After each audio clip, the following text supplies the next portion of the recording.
तो हेलो दोस्तों, नमस्कार। Welcome to back my YouTube channel Hindi medical classes में आप सभी का स्वागत है। तो आज लोग हम पढ़ने वाले हैं क्या, ब्लड क्या होता है, ब्लड कितने प्रकार का होता है, इसका फंक्शन क्या है, ब्लड में क्या क्या पाया जाता है, उसको हम समझेंगे। तो बिल्कुल भी वीडियो को मिस मत कीजिएगा, बहुत ही इम्पॉर्टेंट होने वाला है। DMLT, DXT, DET, CT और OT, मतलब जितने भी डिप्लोमा कोर्सेज हैं, DPT यानी फिजियोथेरेपी, काफ़ी इम्पॉर्टेंट होने वाला है मेरे भाई। ब्लड क्या होता है, चलिए देखते हैं कि क्या होता है। इसका पहले हम लोग क्या समझेंगे, डिफिनीसन क्या है। तो देखिए यहाँ पे डिफिनीसन मेंशन किया गया है कि ब्लड क्या है। ठीक, इसको हम अंडरलाइन कर दिए ताकि आप लोगों को समझ में आ जाए। तो blood is a connective tissue which can connective to all part of the way and its main function is it transport ये oxygen and nutrition, vitamin, hormone. यहाँ से इसका अर्थ क्या है, ब्लड एक कनेक्टिव टिश्यू हो मेरे भाई। ठीक, जो बच्चे हिंदी मीडियम के हैं वो भी बिल्कुल घबराइए मत, क्योंकि हिंदी इंग्लिश बोथ लैंग्वेज में हम पढ़ा रहे हैं ताकि आप लोगों को अच्छे से समझ में आ जाए। देखिए मेरे भाई, क्योंकि 1 से 12 तक सब लोग ज़्यादातर हिंदी मीडियम में ही पढ़ाई किए हैं और अचानक से 1 साल उन्हें इंग्लिश में आल टू आल पढ़ना पड़े तो नहीं कर पाते हैं। तो चलिए देखते हैं, हिंदी मीडियम वाले बच्चों के लिए हमने हिंदी में यहाँ पे लिख रखा है ताकि आप लोगों को समझ में आ जाए। चलिए देखते हैं। रक्त एक प्रकार का ऊतक है जो शरीर के सभी अंगों को आपस में क्या करता है, जोड़ता है, सभी अंगों को आपस में जोड़ता है। रक्त का मुख्य कार्य शरीर में ऑक्सीजन और कुछ महत्वपूर्ण जैसे न्यूट्रिशन हो गया, विटामिन्स हो गया, हार्मोन्स हो गया आदि का क्या करता है मेरे भाई, परिवहन करता है, आदि का परिवहन करता है। ठीक, चलिए आगे देखते हैं क्या है। यहाँ पे समझ लीजिए ब्लड में क्या क्या पाया जाता है, उसको आज हम लोग सीख लेंगे अच्छे से, बिल्कुल भी कभी भी इसको भूलना है ही नहीं। यहाँ पे देखिए प्लाज्मा कितने परसेंट पाया जाता है, 55%। और फॉर्मेड एलिमेंट जो नीचे दिया गया है कितने प्रकार के हैं वो भी लिखा गया है। प्लाज्मा प्रोटीन्स इसमें 7% होते हैं और प्लाज्मा प्रोटीन 3 टाइप के होते हैं जो कितने परसेंट पाए जाते हैं। प्लाज्मा प्रोटीन में नंबर 1 हो गया एल्ब्यूमिन जो 58% पाया जाता है। दूसरा हो गया ग्लोब्यूलिन जो 38% पाया जाता है। तीसरा हो गया फाइब्रिनोजिन जो 4% पाया जाता है। और फॉर्मेड एलिमेंट में क्या हो गया, नंबर 1 रेड ब्लड सेल, क्या हो गया, रेड ब्लड सेल। दूसरा हो गया वाइट ब्लड सेल। तीसरा हो गया प्लेटलेट। तो इसके बारे में हम लोग विस्तार से पढ़ेंगे अगले टॉपिक में। ठीक, चलिए आगे इसके देखते हैं। आगे हमारा है function of blood. Function of blood पढ़ेंगे, ब्लड का कार्य क्या है उसको पढ़ेंगे। ठीक, तो नंबर 1 हमारा क्या है, यहाँ पे देखते हैं। रक्त हमारे शरीर में ऑक्सीजन का परिवहन करता है, जो ये आप लोगों को परिभाषा में ही मिल गया था। और क्या है, यह ऑक्सीजन और हार्मोन्स, विटामिन का परिवहन करता है। इसको इंग्लिश में अगर बोलना है तो क्या है, blood act as transport system of the body because it transport ये ऑक्सीजन, हार्मोन्स। ठीक, इतना तो आप लोग कर ही सकते हैं। दूसरा नंबर क्या है उसको चलिए देखते हैं। दूसरा नंबर, रक्त शरीर का संतुलन बनाए रखता है। यहाँ पे ध्यान देने योग्य बात है, ब्लड हमारे शरीर में संतुलन बनाए रखता है। ठीक, तो इसको इंग्लिश में देखते हैं। Blood also help to maintenance homeostatics of body. ठीक, यहाँ पे देख लीजिए। तीसरा नंबर क्या है, रक्त में कई प्रकार की WBC कोशिका होती है जो शरीर की सुरक्षा का कार्य करती है।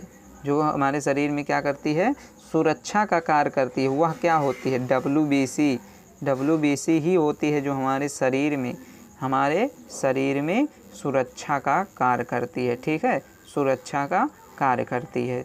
चलिए देखते हैं, सुरक्षा का कार्य करती है। अगला जो हमारा हेडिंग है क्या है, हाँ यहाँ पे देखिए मेरे भाई, प्लाज्मा प्रोटीन में हम आपको 3 टाइप के प्रोटीन बताए हैं, एक एक करके समझेंगे। ठीक, तो प्लाज्मा प्रोटीन में हमारा नंबर 1 क्या था, एल्ब्यूमिन। एल्ब्यूमिन यह रक्त में सबसे ज़्यादा मात्रा में पाया जाता है, सबसे ज़्यादा मात्रा में पाया जाता है और इसका निर्माण लीवर के द्वारा होता है। अगर कोई पूछे एल्ब्यूमिन का निर्माण किसके द्वारा होता है तो हम लोग क्या बताएंगे कि एल्ब्यूमिन का निर्माण लीवर के द्वारा होता है। लीवर हमारे शरीर में पाया जाता है। कहाँ पाया जाता है? शरीर में। ठीक, तो चलिए देखते हैं दूसरा नंबर क्या है। यहाँ से देखिए कहाँ चला गया। हाँ, यहाँ पे देखिए दूसरा नंबर, ध्यान से समझिएगा मेरे भाई। ग्लोबुलाइन क्या है? ग्लोबुलाइन 3 प्रकार का होता है। यहाँ पे देखिए 3 प्रकार का होता है। नंबर 1 अल्फ़ा ग्लोबुलाइन, यहाँ पे अल्फ़ा ग्लोबुलाइन हो गया, ठीक, बीटा ग्लोबुलाइन हो गया, ठीक, उसके बाद गामा ग्लोबुलाइन हो गया। अरे यहाँ से बैक हो गया, चलिए देखते हैं यार थोड़ा सा।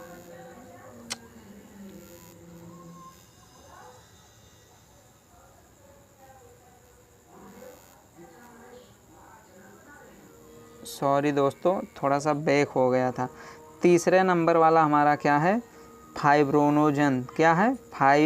फाइब्रिनोजन। यह रक्त का थक्का जमने की विधि में सहायता करता है। रक्त का जब थक्का बनता है तो किससे द्वारा बनता है? फाइब्रिनोजन के द्वारा ही रक्त का थक्का बनता है। ठीक, अगली हेडिंग देखते हैं। ब्लड सेल्स क्या है? ब्लड सेल्स कितने प्रकार के होते हैं? तो चलिए देखते हैं, यहाँ पे समझने योग्य बातें। नंबर 1 हमारा ब्लड क्या है? आरबीसी, जिसे हम लाल रुधिर कणिका कहते हैं। आरबीसी का फुल फॉर्म है रेड ब्लड सेल्स। अब एक एक पॉइंट करके हम लोग समझ लेंगे। पहला पॉइंट हमारा है आरबीसी को यूरिथ्रोसाइट कहते हैं। क्या कहते हैं मेरे भाई? यूरिथ्रोसाइट भी कहा जाता है। यह गोलाकार आकृति की कोशिका होती है। ठीक, ऐसे गोलाकार आकृति की कोशिका होती है। दूसरा नंबर क्या है? आरबीसी, यहाँ पे इंग्लिश में क्या लिखा है? RBC cell also called erythrocyte, it is round to oval in shaped. यहाँ पे इसकी इंग्लिश हम लिख दिए ताकि आप लोगों को समझ में आ जाए। ठीक, यहाँ पे देखते हैं दूसरा नंबर।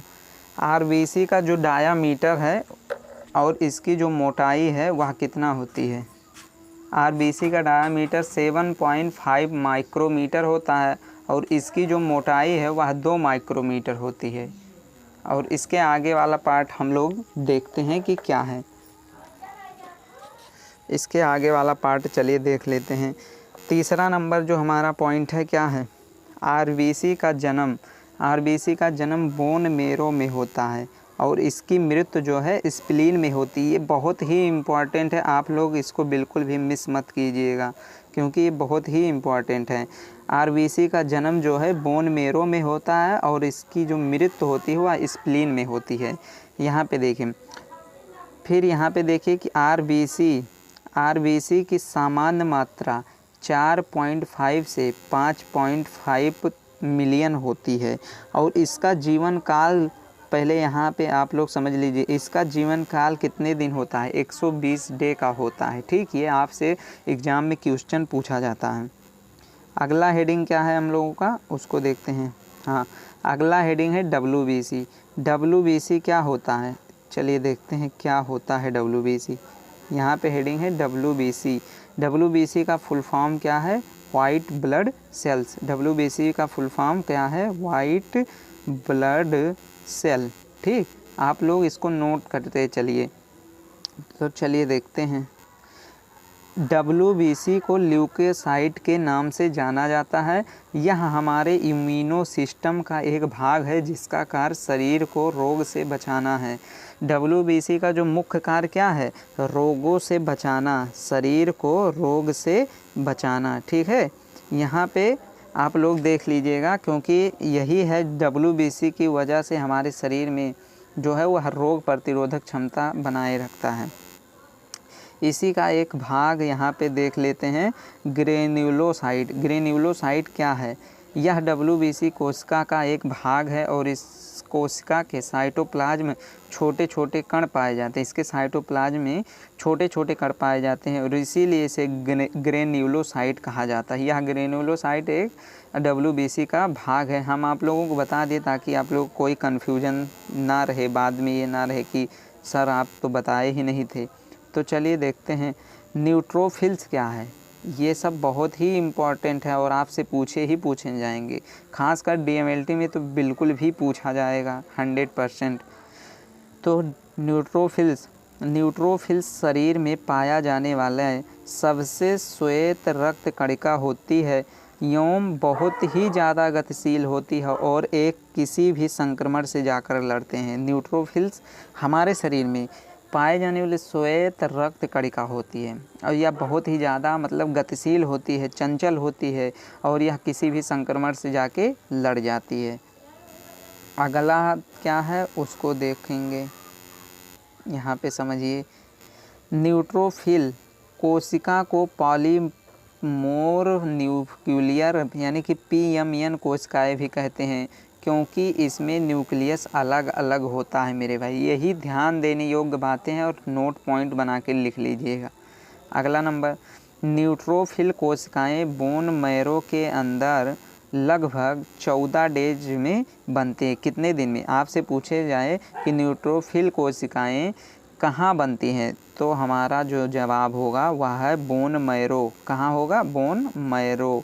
और इसका जो लाइफ होता है यह 14 दिन में ही बनकर कंप्लीट होती है। 14 दिन लगती हैं न्यूट्रोफिल कोशिकाओं को बनने में। और ये बनता कहाँ है? तो यहाँ पे मेंशन किया है बोन मैरो में। चलिए आगे देखते हैं। हाँ, यहाँ पे एक पॉइंट और है, यह एक बार ब्लड सर्कुलेशन में आने के बाद 24 घंटे में इसकी मृत्यु हो जाती है, यानी यह ख़त्म हो जाता है। न्यूट्रोफिल का जो डायामीटर होता है वह 12 से 25 mm होता है। ठीक है, आगे देखते हैं। हाँ, आगे देख लेते हैं क्या है। योसिनोफिल क्या है? यह बीलोब्स कोशिका होती है। यहाँ पे देखिए पहला नंबर ये है, बीलोब्स कोशिकाएं होती है। इसका जो क्षेत्रफल होता है 12 से 17 mm होता है। कितना होता है? 12 से 17 mm होता है। दूसरा नंबर देखते हैं, इस कोशिका को बोन मैरो में बनने के लिए, यहाँ पे देखिए बोन मैरो कितना इम्पोर्टेंट है। ये योसिनोफिल भी कहाँ बनता है? बोन मैरो में। और जिसे बनने के लिए लगभग 3 से 4 दिन का समय लगता है। कितने दिन का समय लगता है? 3 से 4 दिन में। और एक बार यह रक्त परिवहन में आने के बाद नष्ट हो जाता है। एक ही बार यह रक्त परिवहन में आता है, उसके बाद यह नष्ट हो जाता है। अगली देखते हैं हेडिंग क्या है। अभी इसमें एक पॉइंट और है, जब शरीर पैरासाइट इन्फेक्शन होता है तब इसकी मात्रा अधिक हो जाती है। फिर अगला नंबर देखते हैं, यदि शरीर में एलर्जी हो गई हो तब इसकी मात्रा बढ़ जाती है। अगर आपके शरीर में एलर्जी हो गई है भाई तो किसकी मात्रा बढ़ जाती है? यहाँ पे देखिए इयोसिनोफिल की मात्रा बढ़ जाती है। इसी का पार्ट दूसरा क्या है? ये ग्रेन्युलोसाइट। ठीक, मतलब ऐसे ध्यान में रखिए ताकि आप लोगों से पूछा जाए तो कन्फ्यूजन ना हो। चलिए यहाँ पे अब देखते हैं क्या है। हाँ, बहुत ही इम्पॉर्टेंट टॉपिक हमारा क्या है, यहाँ पे हेडिंग डाला गया है। देखिए लिम्फोसाइट क्या है। लिम्फोसाइट के बारे में हम लोग पढ़ेंगे। लिम्फोसाइट में पहला हमारा है बी लिम्फोसाइट। तो बी लिम्फोसाइट क्या है यहाँ पे देख लेते हैं। बी लिम्फोसाइट बहुत ही इम्पोर्टेंट होने वाला है। देखिए यहाँ पे, चलिए देखते हैं यहाँ से। हाँ ठीक, तो कोशिका कई विभिन्न प्रकार की इम्यूनोग्लोबिन बनाती है जो कि संक्रमण से हमें बचाती है। ठीक, बी लिम्फोसाइट कोशिका कई विभिन्न प्रकार की इम्यूनोग्लोबिन बनाती है जो हमारे संक्रमण से हमें बचाती है। ठीक, अगला हेडिंग क्या है हमारा? T lymphocyte. ये बी लिम्फोसाइट था। टी लिम्फोसाइट में क्या होता है? कोशिका विभिन्न प्रकार के एंटीजन से लड़ने में सहायता करती है। टी लिम्फोसाइट किस काम में आती है? विभिन्न प्रकार के एंटीजन से लड़ने में सहायक होती। इसी में आप लोग एक नया नाम आप लोगों को लग रहा होगा, NK कोशिका। क्या है? NK कोशिका अंगों के ऊपरी सतह पर पाई जाती है और यह कैंसर कोशिकाओं को नष्ट करने में सहायता करती है। NK कोशिका, आप लोग इसको ध्यान में रखिएगा। लास्ट हेडिंग हमारा क्या है? प्लेटलेट्स। प्लेटलेट्स क्या है मेरे भाई? हाँ, आप लोगों को यदि फीवर वगैरह हो जाता है तो डेंगू वगैरह का पता लगाने के लिए डॉक्टर आपको कौन सा टेस्ट लिखता है? CBC test. कौन सा टेस्ट लिखता है? CBC टेस्ट में हमारा प्लेटलेट्स काउंट आ जाता है। CBC का अगर आपसे फुल फॉर्म पूछे तो क्या होता है? चलिए CBC का फुल फॉर्म बताइए। तो CBC का जो फुल फॉर्म है वह क्या है? Complete blood count. क्या है? कंप्लीट ब्लड काउंट है मेरे भाई, ठीक। तो चलिए देखते हैं कंप्लीट ब्लड काउंट में क्या होता है। कंप्लीट ब्लड काउंट में प्लेटलेट्स का भी अध्ययन किया जाता है। तो प्लेटलेट में नंबर 1 देखिए, प्लेटलेट ब्लड में पाई जाने वाली सबसे छोटी कोशिका है जिसका डायामीटर 2.4, यहाँ पे ध्यान दीजिएगा, 2.4 mm होती है। दूसरा नंबर है, प्लेटलेट की सामान्य मात्रा 1.5 लाख से 4 लाख तक होती है। यानी आपके शरीर में, एक स्वस्थ व्यक्ति के शरीर में प्लेटलेट्स की जो सामान्य मात्रा होती है वह 1.5 लाख से 4 लाख के बीच में होती है। अगर आपका प्लेटलेट डाउन हो गया तो आपको डेंगू बुखार या आपके हड्डियों में, जोड़ों में दर्द होने लगती है। ज़्यादा कम होने से प्लेटलेट्स आदमी को बहुत बुरा प्रभाव पड़ता है। तीसरा क्या है? प्लेटलेट का रक्त का थक्का बनाने में हेल्प करती है। रक्त का थक्का बनाने में भी आपका प्लेटलेट हेल्प करती है। तो मेरे भाई आज के लिए बस इतना ही, मिलते हैं अगले वीडियो में। और सभी लोग वीडियो को ज़्यादा से ज़्यादा क्या करिए, शेयर कीजिए वीडियो को, ताकि आप लोगों को रेगुलर वीडियो मिल जाए। और हाँ, नोट पॉइंट आप लोग बिल्कुल ध्यान दीजिएगा, आप लोगों को नोट्स अभी से बना लेना है, क्योंकि एग्ज़ाम टाइम में आपको बहुत प्रेशर हो जाएगा, आप लोग नहीं बना पाएंगे। इसीलिए धीरे धीरे वीडियो को देखते हुए नोट्स बनाते चलिए। मिलते हैं अगले वीडियो में, तब तक के लिए बाय बाय, टेक केयर।